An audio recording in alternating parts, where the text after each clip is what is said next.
အားလုံးပဲမင်္ဂလာပါဒီနေ့မှာတော့မြမရိုးရာစကားပုံပုံမြင်လေးတစ်ပုဒ်ဖြစ်တဲ့ကြွက်သေးတစ်ခုအရင်ပြူဆိုတဲ့ပုံမြင်လေးကိုပြောပြပေးတော့မှာဖြစ်ပါတယ်ဟိုးရှိတုန်းကပေါ့ဘာယာနဒီပြည်မှာဆူလတထေလို့အမည်တွင်နဲ့အလွန်ပညာရှိပြီးအမျော်အမြင်ကြီးမားတဲ့တထေးကြီးတဦးရှိတဲ့ဒီနေ့မှာတော့တထေးကြီးဟာနန်းတော်တွေကိုအခါစားဝင်ဖို့လမ်းလျှောက်လာရင်လမ်းဘေးမှာတေဆုံးနေတဲ့ကြွက်တကောင်ကိုတွေ့လိုက်ရတယ်တဲ့တထေးကြီးဟာခဏရက်ကြည့်ပြီးနက်ခတ်ဖေရင်ပညာအရတွက်ချက်လိုက်ခါဒီနေ့နက်ခတ်ကထူးခြားလာကြီးလားတကယ်လို့သာဉာဏ်ရှိတဲ့လူတစ်ယောက်ဟာဒီကြွက်တွေကိုအရင်အနည်းပြုတ်ပြီးစနစ်တကျလောက်ကင်တတ်မယ်ဆိုရင်မကြခင်မှာတထေးကြီးဖြစ်လာမှာအမှန်ပဲလို့တီးတိုးရေရွတ်ပြီးထွက်ခွာသွားပါတော့တယ်အဲ့ဒီစကားကိုစင်းရဲသားလူငယ်လေးဆူလန်တေဝါတိကကြားပြီး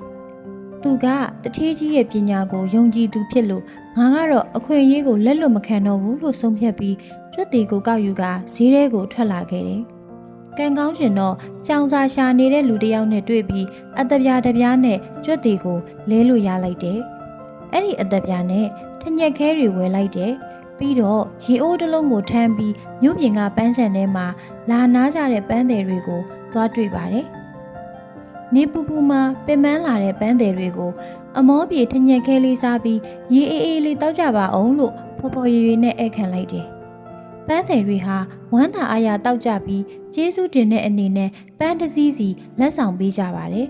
။ဆူလန်တေဝါတိကအဲ့ဒီပန်းတွေကိုဈေးထဲမှာပြန်ရောင်းပြီးငွေရှာပါတယ်။ဒီလိုနဲ့သူဟာနေ့စဉ်ထညက်ခဲဝယ်ရေတိုက်ပန်းရောက်တဲ့အလုပ်ကိုဇွဲရှိရှိလောက်ကင်ရင်အရင်းနှီးလေးတွေတစားထက်တစားစုမိလာပါတော့တယ်။ဒီနေ့မှာတော့ကောင်းကင်ရံမှာတိမ်လိပ်တွေတက်လာပြီးလေကြီးမိုးကြီးတအားကြပါတော့တယ်။မင်းဥယျာဉ်ထဲကတစ်ပင်တစ်ကိုင်းတွေဟာလဲချပြီးရှုပ်ပွားသွားတာကိုမြင်တဲ့အခါသူကဥယျာဉ်ဆောင်စီကိုသွားပြီးဦးလေးဒီအမိုက်တွေတစ်ကိုင်းတွေကိုကျွန်တော်ရှင်းပေးပါရစေအလဲအလဲနေနဲ့ဒီတစ်တွေကိုတော့ကျွန်တော်ယူသွားပါရစေလို့ခွင့်တောင်းတယ်ဥယျာဉ်ဆောင်ကလည်းလက်ပန်းမကျကျင်တာနဲ့ဝမ်းသာအားရခွင့်ပြုလိုက်တယ်ဆူလန်တေဝါတိဟာကစားနေတဲ့ကလေးတွေကိုထညံခဲလေးတွေကျွေးပြီးဆွဲဆောင်ကတစ်ကိုင်းတွေအားလုံးကိုစနစ်တကျစုပုံလိုက်ပါတော့တယ်မကြခင်မှာပဲနန်းတော်ကအိုးထိန်တယ်တွေဟာအိုးဖုတ်ဖို့ထင်းရှာလာရင်သူ့စီကတစ်တွေကိုအသက်ပြား16ပြားနဲ့အိုးကြီး9လုံးပေးပြီးဝယ်ယူသွားကြပါတော့တယ်။သူဟာမျက်ရည်သမားတွေစီကိုရေနဲ့ထညက်ခဲတွေသွားတိုက်ပြီးမိတ်ဆွေဖွဲ့ထားပါသေးတယ်။ကျွန်တော်အကူညီလိုရင်လည်းကူညီကြပါလို့မှားထားလိုက်တယ်။ဒီနေ့မှာမြင်းကုံတဲ့900မြို့ထဲကိုလာမယ်ဆိုတဲ့သတင်းကိုကြားတာနဲ့မျက်ရည်သမားတွေစီကမျက်စိ900ကိုစုဆောင်းထားလိုက်တယ်။မြင်းကုံတွေရောက်လာတဲ့အခါတခြားနေရာမှာမြက်ဝယ်လို့မရတော့တာကြောင့်ဆူလန်တေဝါတိစီကနေအသက်ပြား1000ပေးပြီးဝယ်သွားကြတော့တယ်။အောင်မြင်မှုတွေဟာတဆင့်ပြီးတဆင့်တက်လန်းလာပါတယ်။နောက်ဆုံးမှာတော့တင်မော်ကြီးတစ်စင်းစိတ်ကန်းကိုဆိုက်ရောက်လာတဲ့သတင်းကိုသူကြားလိုက်တယ်။သူဟာမိမိမှာရှိတဲ့ငွေအားလုံးကိုမသုံးမဲနဲ့သူ့ရဲ့ဂုံသတင်းနဲ့လက်စွပ်တကွင်းကိုစရံပေးပြီးတင်မော်ဘော်ကကုန်ပစ္စည်းအားလုံးကိုလက်ဝဲကြီးအုပ်ဝယ်ယူထားလိုက်တော့တယ်။မြို့ထဲကကုန်သည်တွေကုန်ပစ္စည်းဝယ်ဖို့လာတဲ့အခါဆူလန်တေဝါတိစီမှာပဲပြန်ညှိနှိုင်းဝယ်ယူရတာကြောင့်သူဟာငွေအမြောင်များရရှိပြီးတထေးကြီးဖြစ်လာပါတော့တယ်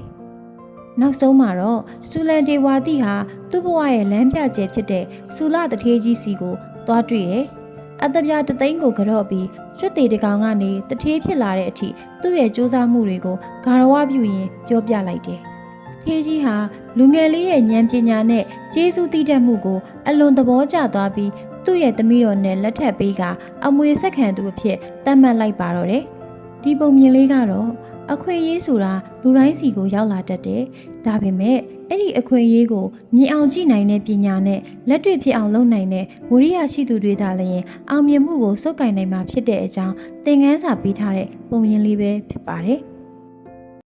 အခုလိုမြမရိုးရာစကားပုံပုံမြင်လေးတွေနဲ့သမိုင်းနောက်ခံပုံမြင်လေးတွေကိုကြည့်ရှုခန်းစားနိုင်ဖို့ဒီ channel လေးကို like and subscribe လုပ်ထားဖို့မမေ့ပါနဲ့နော်